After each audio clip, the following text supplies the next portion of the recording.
Hey, what is up guys? It's your boy Speed here, and today we're going to be talking about one of the S tier carries of the patch, and that is Drow Ranger. I want to go over the playstyle, the items, and the reasons why Drow Ranger is a much better hero in 7.35D than she was in the past. So without further ado, we're going to be watching Crystallize, a Drow Ranger specialist, rank 42 in Europe, 12k MMR player, and let's get into it. Alright, before we get into the main part of the video, I do want to let you guys know that I'm not only posting videos here on YouTube, I also frequently post videos on the website. If you don't know what I'm talking about, almost every single day I'm posting a new video to the gameleap website. We're going to teach you guys in depth about how to get to the next level. So if you want to become absolutely broken, click the link down below and sign up. So in terms of the starting items, I like what he's got here. I think you can just copy this literally every single game. One of the Drow's weaknesses is her base armor for an anti-hero is kind of bad, and so getting Wraith Bands is pretty important to make sure that you actually have some armor. From there, the strength of Drow Ranger is her ability to hit without pulling aggro.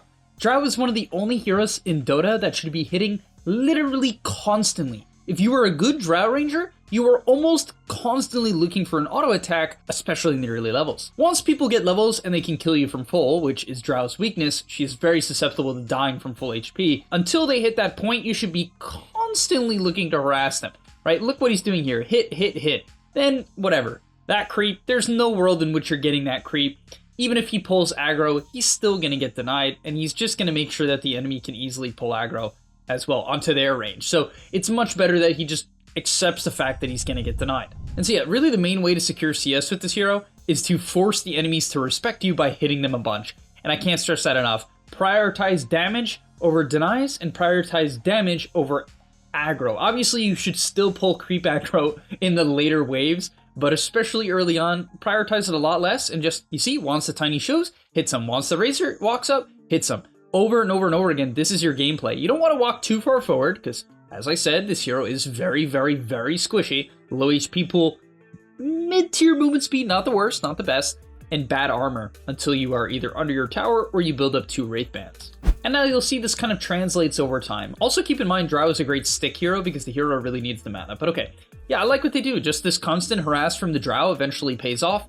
Bane can set up with a sleep. Multi-shot comes out, which typically you want to use to finish kills. The reason why you want to use multi-shot to finish kills is because of the fact that it has higher range than your auto attack. And so if you're chasing someone down and you want to actually kill them, generally you hit them, hit them, hit them. Oh, they're about to be out of attack range. Okay, now I'm gonna multi-shot and hit them with, like, let's say 2 of the 3 arrows from multi-shot and finish off the kill.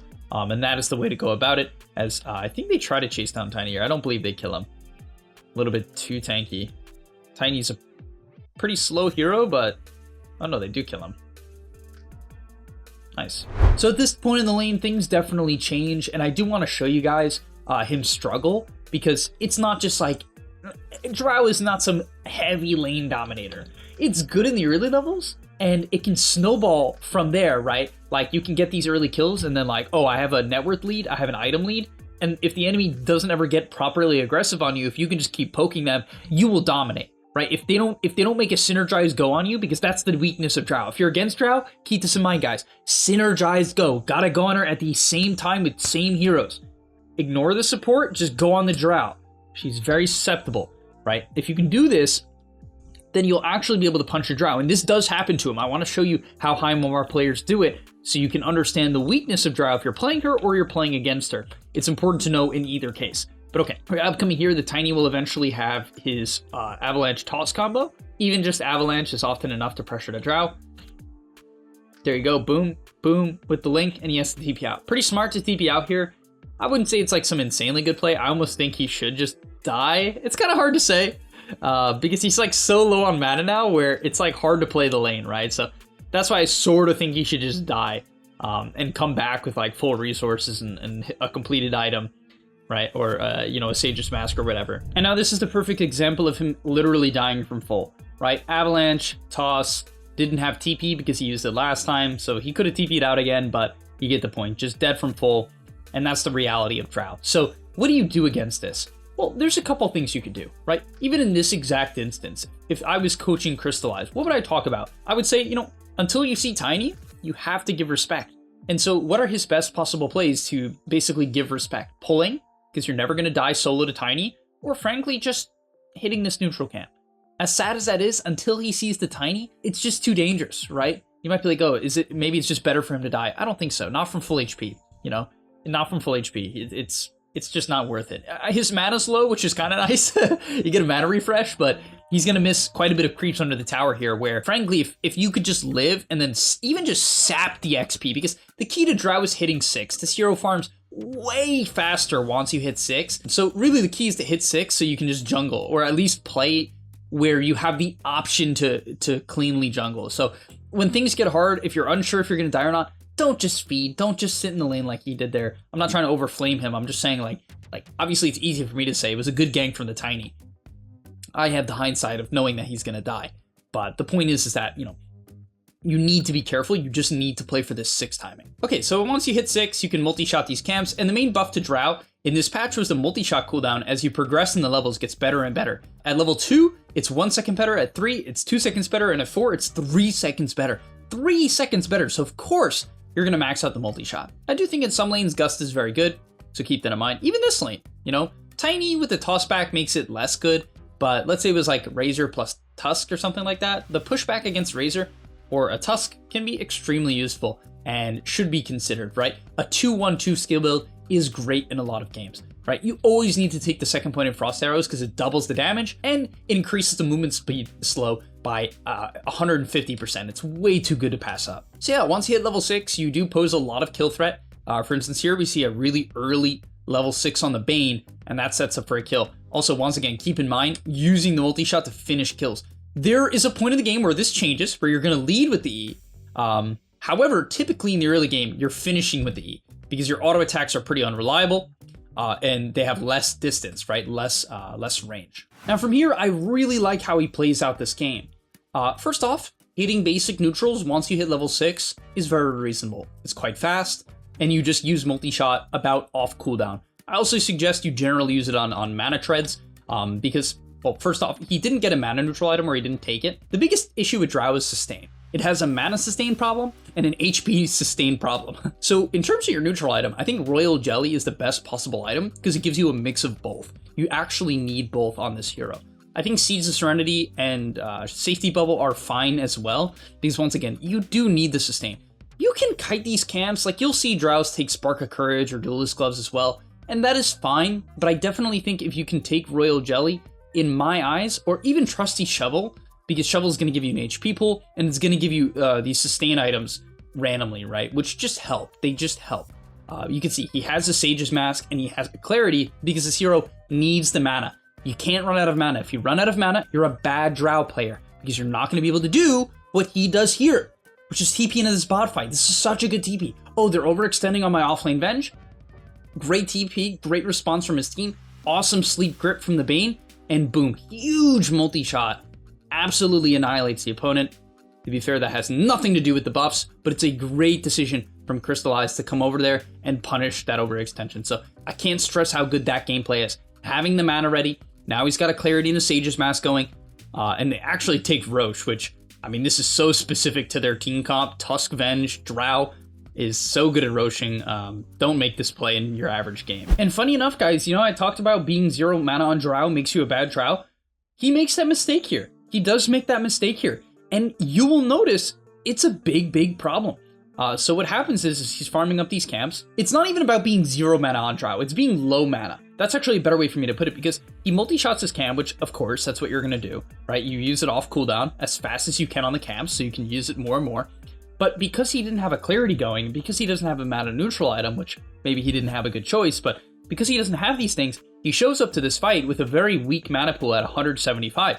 And it's a good TP, like look at this. If he had his E, which he doesn't unfortunately, if he had his E, oh, the multi-shot would cook here. Absolutely cook here. Ends up bleeding with the Gust, which I think is okay. The only thing I would criticize, if you want to get really technical, guys, is like gusting when the fight has already developed. Sometimes it's bad because people's spells are on cooldown anyway. Like, this guy's spells are on cooldown. I guess maybe you're stopping a static link, right? So like, you might be stopping some things. It's hard to say, but often if you're showing up to the fight late, you can hold the Gust for the second go of spells. This is very technical. This is some like 10k shit, but it is something to keep in mind if you're really trying to push your game. But yeah, it runs out of mana. Frost Arrows cost a lot of mana. You know, they're not cheap. And a multi-shot here would end the team fight. It would have, but he just didn't have the mana. And That's why Dota's a crazy game. He would have killed the Huskar. Undoubtedly. Would have killed the Huskar here. Right? He didn't have his wand. It was on cooldown. No, you're not going to Arnold toggle it, right? It's way too hard. Too fast. And so, yeah, kind of gets punished and dies. Okay, so next thing quick. It's just an important point. I say this in every single Drow video I've ever made. Once the game hits the mid game, just farm Ancients. Please, just farm Ancients. This hero loves levels. You have really good talents. He takes Frost Arrows at 10. I've seen people take Gust self-movement speed, like pros take it. And it makes sense. It's a great talent, but I don't know. Frost Arrows damage is just kind of, it's just too reliable. It's just too much damage. Because it works on your E as well, the multi-shot. But yeah, once you hit the mid game, just farm Ancients, guys. Your hero is very susceptible to dying in the side lanes. You're not good at moving around the map until you have Shadowblade, which he has now. But still, right, still, just farm Ancients. It's really efficient, and it gives you a ton of XP, which is what you want on a hero like Drow that has incredible skills. Gust is an amazing ability, right? Level 15, you have one of the best talents in all of Dota. 20 lifesteal. Just kidding, multi-shot cooldown. Please take multi-shot cooldown. And this teamfight here is a great example of just having patience. The key to Drow is just letting shit happen. Just let shit happen. Let it happen. Let the fights develop. Patience, team gets gone on, good snowball from the Tusk. Drow comes over, not the best multi-shot. I mean, honestly, I think maybe he could have waited or positioned it a bit better, but whatever, kills off the Tiny. Okay, good. Something I'd like to point out is that he doesn't lead the fight with Shadowblade. If the fight is close to you, don't lead the fight with Shadowblade. If it's far away, use Shadowblade to close the distance and get there in time. However, you don't want to use it right away, because if you don't use it right away, you can actually save it to disengage later on the fight when you get targeted. Wow, almost gets ruptured there. And you can see he clicked the Shadowblade so that when he was gonna get ruptured, which the Bloodseeker was trying to do, when he was gonna get ruptured, that was a sus grip. He should have gripped the Bloodseeker. When he was gonna get ruptured, he'd be able to kite out. So saving the Shadowblade in fights that are close to you is your best defensive tool if you're gonna rush this item. Now he ends up getting gone on. Very scary Mjolnir timing on the Bloodseeker. Nearly zaps them all to death. Like this item, this Mjolnir item is nasty. And it used to be better, it got nerfed. I think the active got nerfed too. But yeah, like, loved how he played this team fight. Didn't waste the Shadowblade, came in from the outside, just pumped damage. And this is what's so great about Drow as a carry hero. She's very good at getting active. And notice, he's shown up to 3 fights this game by the 21-minute mark, a very active style of gameplay. And immediately he's going to complete the Silver Edge, and these items have been severely buffed. What's really crazy about Silver Edge is that this item has a 3-second downtime. The active of Shadowblade got buffed from 14 to 17 last patch, so it's much longer, meaning if you don't use the Shadowblade, if you don't attack out of it, there's only a 3-second period, a 3-second window where you can be invis again. That is insane, right? You can just zoom around the map. Because what's broken about Shadowblade, especially on ranged heroes, is most movement speed items in the game aren't forgiving, or at least some of the movement speed items in the game, most notably phase boots, are not forgiving for ranged heroes. Because movement speed on ranged heroes is better than on melee heroes typically, because of the fact that, like, the issue with ranged heroes in general is that you have to close the gap in the first place. So if you close the gap and then they can run away, it's kind of broken, right? And so Silver Edge sort of lets you do that, right? Because you can initiate with the fight with Silver Edge, and if you initiate the fight with Silver Edge towards the end of the active, you can use it defensively as well. This is why this change is so broken. It makes such a small window between the end and then the second go, where you can use it offensively and defensively. And this is what's so crazy about this hero now, right? The E is more flexible, or just more consistent, and then the Shadowblade is just way better now. So I love his build. In my opinion, this is the build you want to go almost every game. I think if the enemy team is a bit better at gap close, like I guess if you're afraid of Tiny, for instance, don't rush Silver Edge. Like, Silver Edge, to be fair, is kind of good against Tiny because he needs to see you to jump you. Like, it's hard to just, like, blink in, dust, avalanche. Like, at that point, you're gonna get gusted. And so the Silver Edge kind of cooks against Tiny, honestly. And in this team fight here, right, like, love the break. Unfortunately, Huskar does rush BKB here, which is a very hard counter to Drow. I mean, it's good that this Huskar has a BKB because otherwise, I mean, you can cook. But yeah, come in from the outside, Silver Edge back up again. And now you can use it twice, which is just so powerful. And yeah, in terms of his items, the only thing I disagree with is I think Drow Shard is one of the best shards, one of the most broken things in all of Dota. It's an 8-second duration, right? A 200 attack range bonus. 200 attack range bonus! Like, even if you're not using this thing defensively, it's a 200 attack range bonus. Also, Drow Ranger additionally gets bonus multi-shot arrows per wave while on the hill. So it buffs your E, It obscures vision.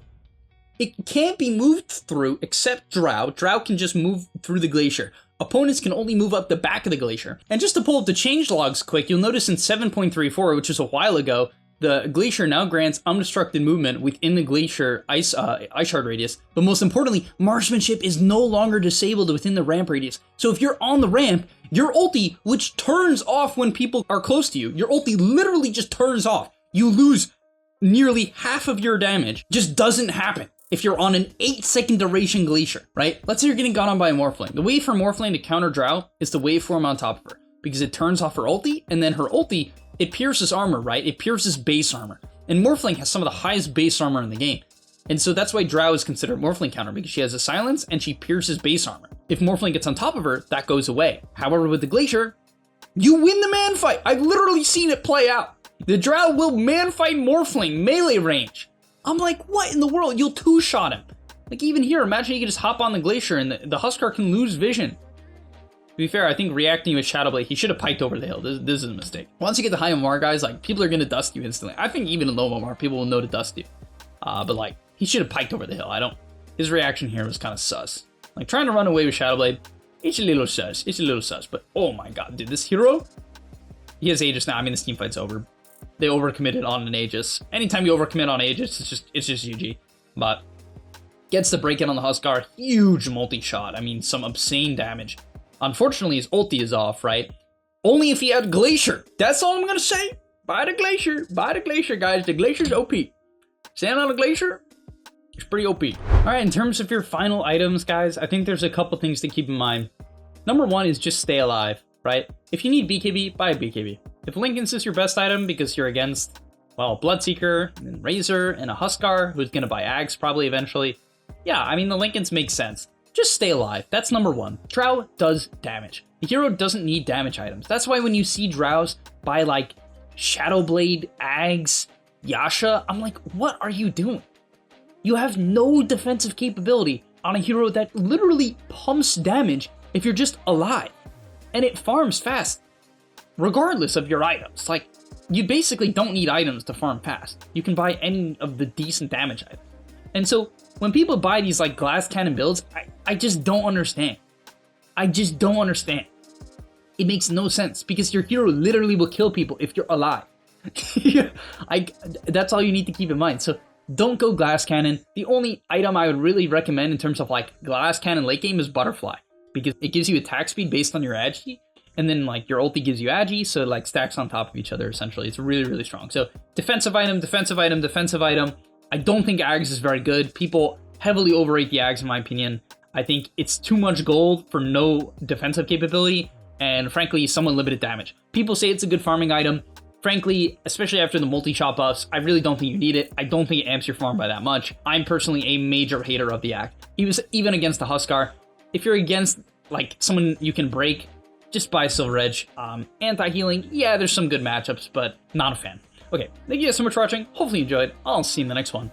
And I'm out. Peace. And that's all, but remember, before you leave, come on, before you tune out, subscribe to the GameLeap website, where we are going to help you get to the next rank. If you're stuck, click the link down below, and I'm out. Peace.